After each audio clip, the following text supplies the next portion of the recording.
Armando Leduc. Glad to be chatting with you, Armando. Yes, thanks for having me.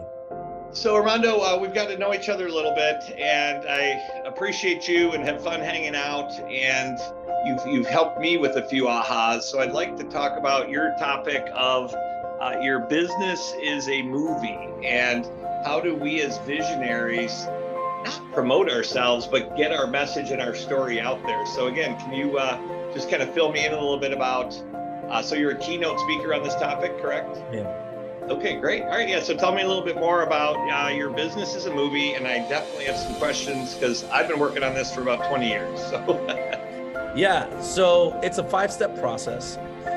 Basically, when you're creating content, you want to make sure that before you even start creating, you have to figure out what the distribution outlets are, right? Who are you talking to?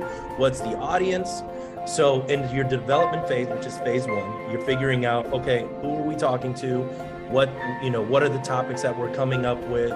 What's the audience going to resonate with? Then we go into pre-production where we come up with the Q&As, all the topics that we're going to, talk about, the different things that are going to be engaging content so that it increases the likelihood of people seeing it and the reach goes out further.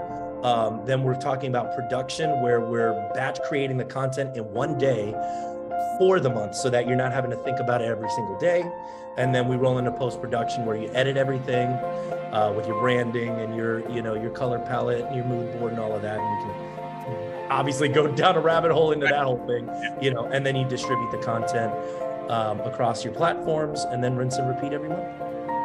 So is this your business, or does this help your business, or is this a hobby? What is this portion of what we're talking about right now? This is my entire business model. So we started off as a video production company, and we were doing commercials and things like that, and started working with an attorney in Atlanta who has a consulting business called 8-Figure Firm, and he was teaching other attorneys how to scale their businesses to 8 figures.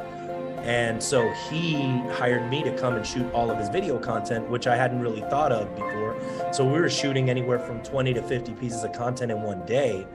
And I was like, wow, okay. And so I did one for nonprofit attorneys and then a family attorney, started seeing how all of these people scaled from like 700K a year to 2.4 million in 6 months, like numbers like that. That was like, wait, what's happening?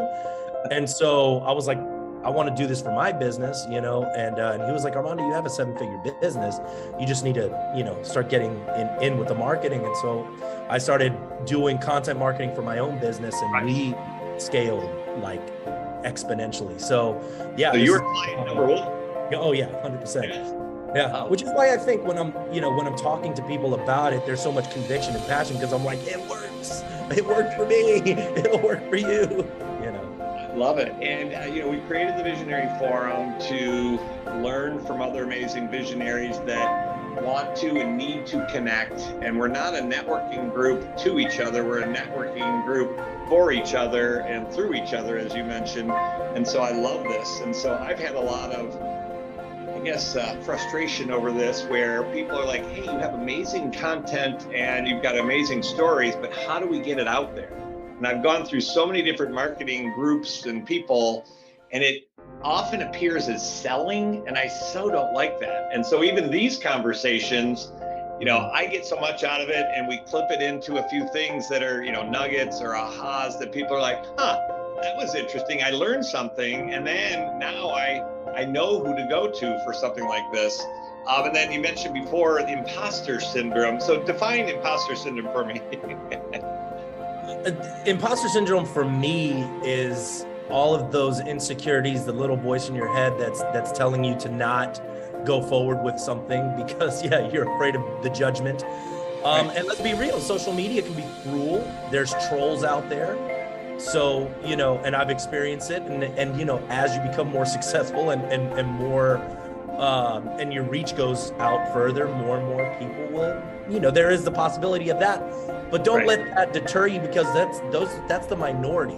The trolls out there are the minority, the majority of the people out there are going to like it. They're going to resonate, and they're going to visit you and want to, learn more about what you can do to help them, right? And so the organic content, what we're trying to create, not paid social, it's all organic. It's authority building, it's being ubiquitous online, and sort of creating that education-based marketing instead of selling.